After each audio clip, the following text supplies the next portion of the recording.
There's a lot we still don't know about Donald Trump's plan to slap tariffs on steel and aluminum imports. But of course, there's really only one burning question. Will there be exemptions?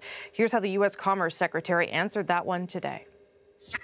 We shall see. I know that a lot of ministers from a lot of countries have been talking with the president. They've been talking with me. They've been talking with others.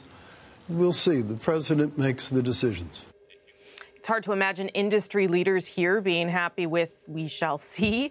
Canada would likely be the hardest hit country in all of this. And as Paul Hunter reports, some Americans also think this country should be exempt.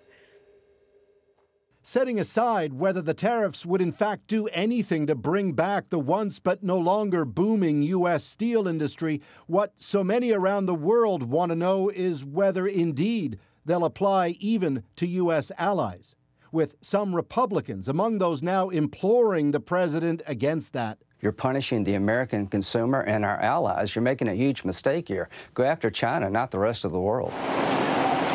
China makes about half of the world's steel and more than half of its aluminum, flooding markets by selling it cheaply. Because without steel. But Trump's sweeping tariffs announced Thursday in the name of national security. It'll be 25% for steel.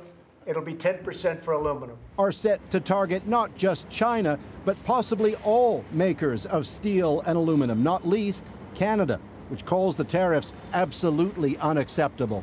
You want to do these kinds of things with a scalpel, not a chainsaw. I don't think we need to block Canadian steel in the name of national security. They're annoying, but, you know, they're nice. They're too nice, but we don't fear a war with Canada. You got the Europeans threatening us, the president's threatening back. This trade wars and dividing us from our allies makes no sense. This is an action. But underlined the U.S. Director of Trade Policy. The president was quite clear. We can't have a country that can defend itself and prosper without an aluminum and steel industry. Thus, he says Trump's position is no exemptions for any country, not even allies. As soon as you exempt one country, then you have to exempt another country. And so it's a slippery slope. Final details are still being sorted, and though Trump will be pressed to ease up, the plan, at least for the moment, is clear and blunt.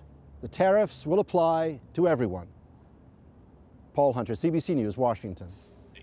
The president's position shouldn't come as a surprise to any of us, though. He did campaign on an America First agenda, and the flurry of trade actions against Canada already highlight just how vulnerable our country is to U.S. protectionism. First, it was an obvious one, softwood lumber. Then there were those massive duties against Bombardier planes. The Trump administration, though, has also targeted Canadian solar panels, newsprint, and welded pipes.